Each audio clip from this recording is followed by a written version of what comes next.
Welcome back to SimUK. Today we need to talk about pirates.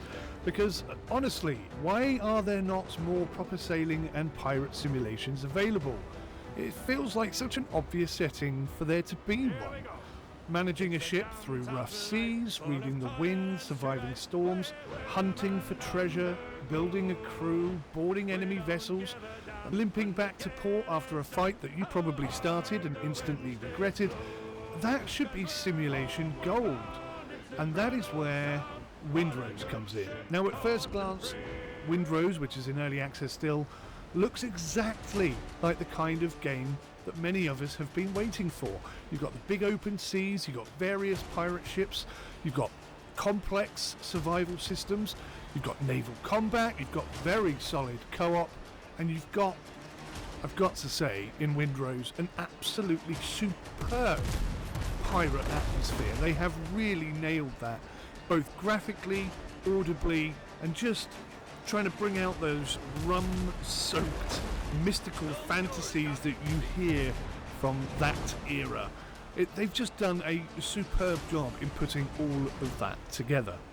But after spending quite a lot of time playing this game, the reality is not quite as good as the initial sort of urge to play might suggest.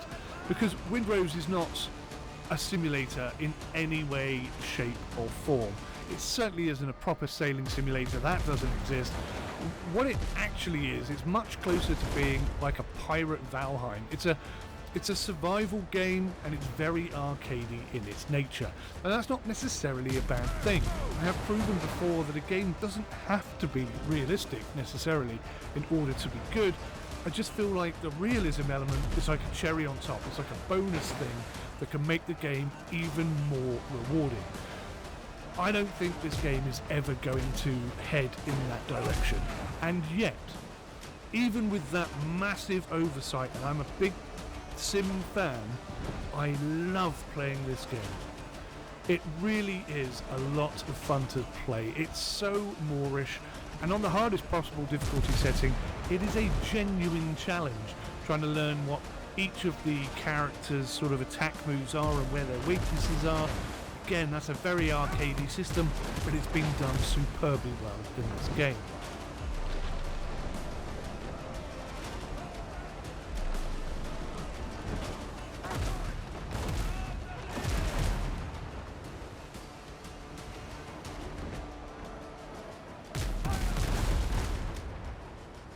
So the important thing to understand if you're thinking about getting this game is that Windrose is a survival crafting game first, pirate fantasy second, and there's no avenue that I can see for realistic sailing simulation somewhere further down the list.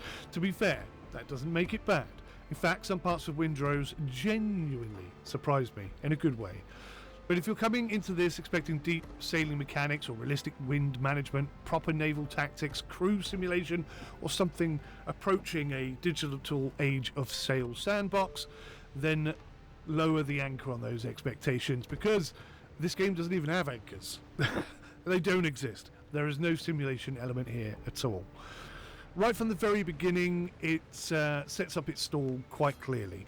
Blackbeard attacks your ship, murders half of your crew. There's a mysterious dark magic which somehow gets involved with you along the line, and you wake up stranded on an island with absolutely nothing, which, to be fair, is still a slightly better morning than some survival games start you with. So from there, Windrose settles into a very familiar survival game rhythm. You've got to gather wood, stone, grass, food. Although you don't need food to survive, you need food to boost your maximum health and to make you stronger, make you more resilient to attack, because on the hardest difficulty setting, as I've said, you can get killed with one hit or two hits at the most. It's a really punishing experience, and I love it, I really do. You're going to need to build tools, throw together some shelter, and I've got to say that the building system in this game is really quite accomplished, and as you progress more and unlock more and more things and tier up not level up so much, but tier up and gain access to new blueprints, I want to call them, even though they're not technically blueprints in this game. There's an awful lot to do. My friend Wolsey put together an entire seaside village with a fountain in the middle, and he built himself a nice mansion, and he built shops for all the stalls. Absolutely fantastic, and it just goes to show how creative you can be with this game. It works incredibly well. Resource gathering can be a little tedious, but there's so much fun and so many missions and sort of side missions that you can go and explore and get yourself involved in. Obviously you want to build your first ship, and then you want to put cannons on it, and then you want to go and get yourself into a sea fight. Well, again, you know, the ship handling is not realistic in any way, shape or form, but having said that, the graphics and the audio and just the way that the whole sea battle system has been implemented has been done spectacularly well, and it's really quite rewarding, even though it's not very realistic. So obviously you've got different biomes to explore, you've got enemy camps to attack, people to rescue, caves to explore and exploit, ruins which often hold secret little bonus points and all kinds of different spectres and things that you can pick up and fight. And I tell you what, some of those boars, the big angry boars, they are quite a thing. The only way I managed to beat the big boar the first time I met him was to hide behind my boat in the water, and when he charged me, he ended up so far out in the water that he couldn't get back. Little tip for you there in case you're struggling with him yourself. The combat is brilliant. I have not played a game where an arcade fighting system like that applies in the way it does here, and it's taken me a little while to adjust, and I thought I was long beyond enjoying anything like that, but I've got to admit I really enjoyed playing it. Jumping onto an enemy ship felt a little bit like getting into a fight with 20 I don't know, ghouls or whatever they are, ghosts or skeletons, but doing so inside of a cupboard. It felt very tight. I found that the fighting animations sometimes went on too long and there was a pause, and I was often getting hit by which I guess you could argue is kind of realistic. An enemy would take a swipe at one of my men, hit my man, and then follow through and hit me in the face and kill me. Like I say, on the hardest difficulty, you only need to take 1 or 2 hits and you're gone. So yeah, I do feel like the fighting mechanics animation could be improved. I think it could be tightened up a little bit sharper, a little bit more responsive. You know, there seems to be like imagine Zorro, if you will, going ha ha ha, and then pausing to look at the faces of all the ladies to say, look at how amazing I am. But it does that every single time, and that just ends up getting you killed. So it feels like there's a balance problem once larger groups of enemies get involved. But to be honest with you, I feel like if you respect the game and you understand that, you know, you are going to die if you get hit very quickly, you either need to get very good at parrying and getting in there and getting kills and stuff, but even when you do, it's those unforeseen side swipes, they're the ones that catch you and kill you all the time. Fighting undead pirates aboard cursed ships really does sound brilliant on paper, and the first time I did it, I absolutely loved it. But in practice, it often turns into complete chaos. Now, you could argue that that's quite realistic to the real thing. You can get trapped in tiny spaces, and instead of feeling like a legendary pirate captain, you kind of feel like somebody who is on the sort of edge of a fight, and every now and then you just step forward and get a punch in there, just quickly, and then you get out of there again quickly before they accidentally kill you with their swords or whatever. But no, overall, I think it's brilliant. There is a difference between challenging combat and combat that simply falls apart under pressure, and yeah, it's kind of, I think it could be improved. Let's put it that way. I think the combat system in this game could be better than it currently is.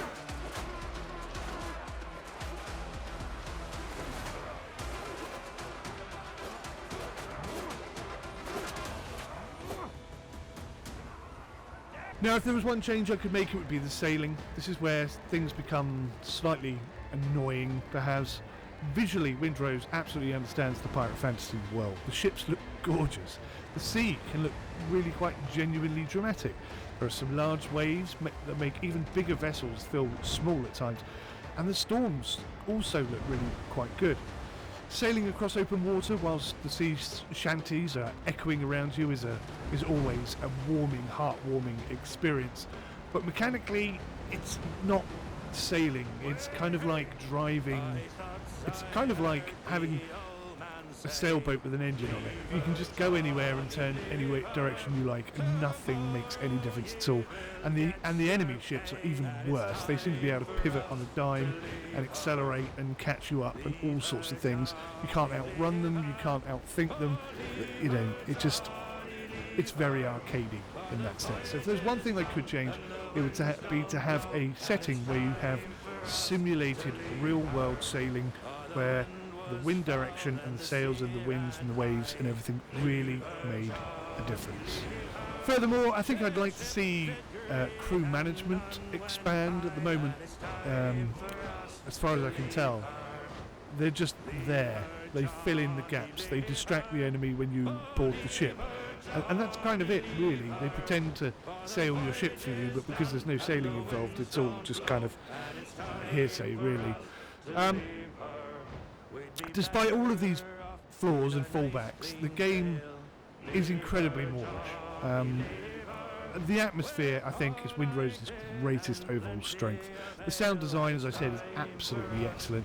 The sea shanties, genuinely enjoyable to sit and listen to. But, you know, you've got the sound of the creaking wood on the boat as well. You've got the waves crashing against the hull, the seabirds overhead, and the cannons, of course, which could be louder, but just about do enough. There are definitely moments where the game absolutely nails the feeling of being part of a pirate crew heading into uncertain waters, and those moments genuinely carry the game. Although I'm not a fan of levelling up and progression systems, I think the progression system here is mostly solid too. It doesn't take too long to unlock better equipment, stronger weapons, better ships, new areas, more advanced crafting systems. It all happens at a fairly steady pace.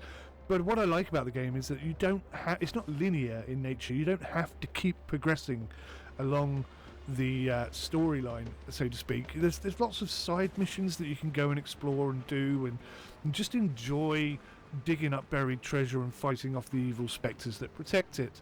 It's certainly not terrible.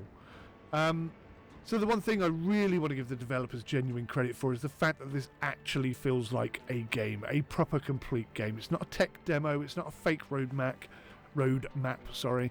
It's not one of those early Steam early access projects where you can practically hear the abandonment announcement approaching over the horizon. This game feels solid already, and the future progression of the game, I hope, will bend towards realism, but I very much doubt that that's what this dev team are particularly looking for.